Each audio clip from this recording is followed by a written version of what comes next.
The Grand Duchy of Geoff has recently been plagued by a rash of unusually weird and terrible monsters of unknown sort.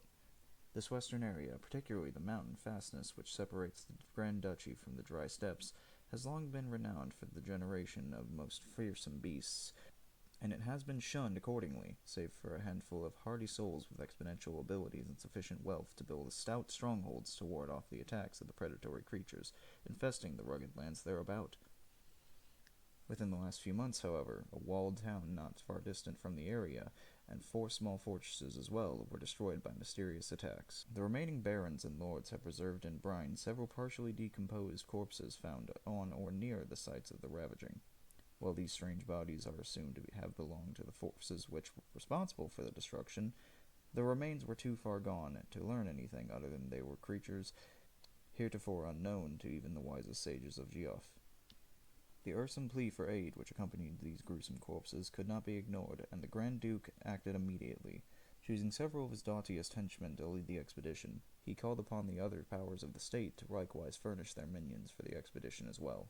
Thus, the Society of the Magivestri, the Fellowship of the Blinding Light, and the Magsman's Brotherhood, and the High Lord of Elvendom, at Hocklove, also selected the bravest of adventurers and equipped them accordingly to accompany the expedition as their representatives. A total of 15 have assembled beneath the There it was learned that several unconfirmed reports have related that monsters have been disgorged from a gated cave at random intervals.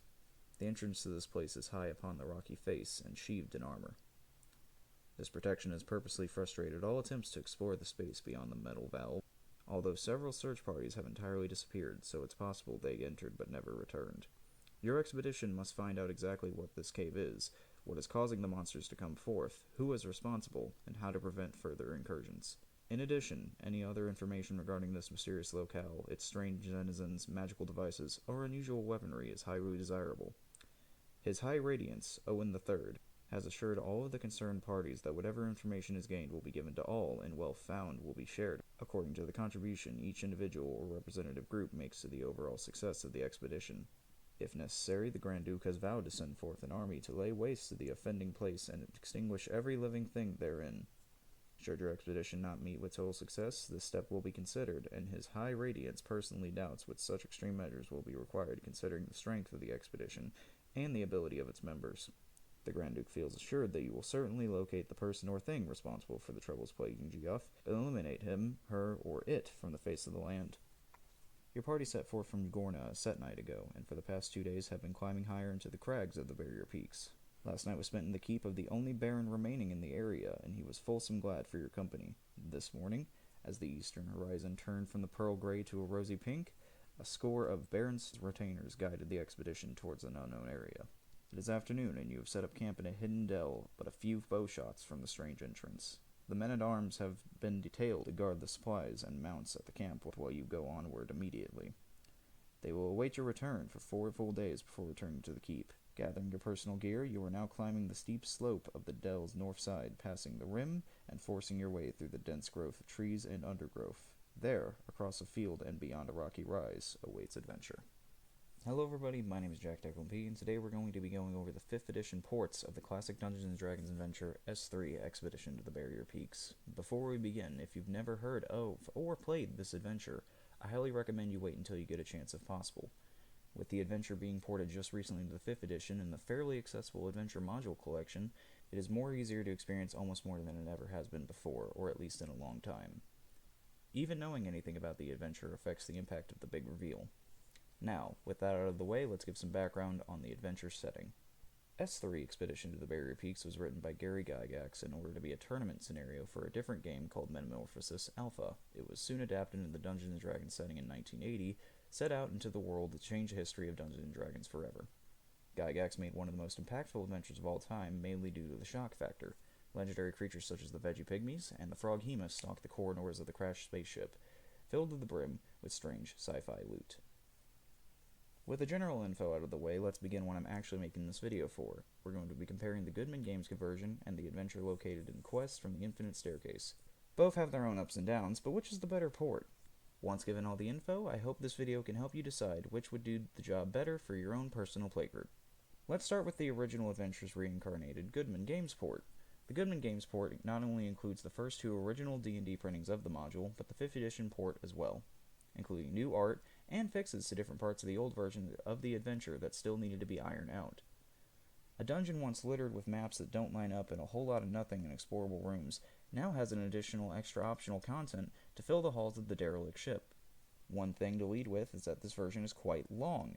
There's a lot to explore and a lot to discover. The Goodman Games port even added additional floors, encounters, and a whole new in-universe VR game. This ship is very faithfully everything it once was, or could be much more with the additions Goodman Games added, with obvious care to the original source material. One of the main complaints I've heard about this adventure, besides the sci-fi inclusions in a fantasy setting, is that the adventure somewhat drags on and on. This mega dungeon has a lot of space. As mentioned before, Goodman Games made it even bigger. They also expanded activities outside the ship with some big encounters that could give the players even more of a challenge within the fleshed out barrier peaks. One of my personal favorite additions is a flump that can be found hiding within the storage room. This dude is the GOAT.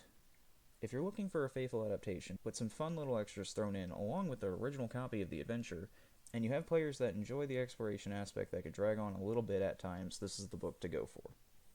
Moving on to the next port, we have the Quest from the Infinite Staircase adventure. Upon first look, it has a lot less going on. That is correct. It seems to have much more of a short and sweet take on the classic adventure. The book itself as a whole actually is really fun, with the detailed history of the Infinite Staircase setting as well as the other 5 adventures, with plots such as Horny Simic Eldrazi, Say Igglywiv 5 times fast, There's a starman waiting in the sky, Return the slab, as well as Romeo and Juliet, but put a chick in it and make her gay. While I personally don't know a lot about these adventures beyond what the Quest from the Infinite Staircase ports brings to the table, they seem pretty good in their own regards. Now, let's focus on the Barrier Peaks port. First and foremost, it changes 3 major things, one being optional. This book allows you to open the adventure either through the Quest from the Infinite Staircase background or a shortened version of the original sent on an investigation quest idea. The second thing it changes is that there is a new overarching villain character, an evil AI named Apillion 3000. This AI was added as a reason the mold that spread through the ship in the original adventure was released to kill all aboard. Apillion 3000 is used to try to trick the players into a false sense of security, controlling the lights, robots, and other general technology aboard the ship. The reason it is doing this is to try to lead players into the third change, the last living occupant of the ship. That's right, in this port there's actually a surviving occupant from when the ship crashed, and from the planet the crew came from. With Spelljammer now being in the spotlight from its most recent port, this revelation can go anywhere. The survivor has memory loss when awakened, but there is still so much that this could bring once their memories that are left for the DM's discretion come back.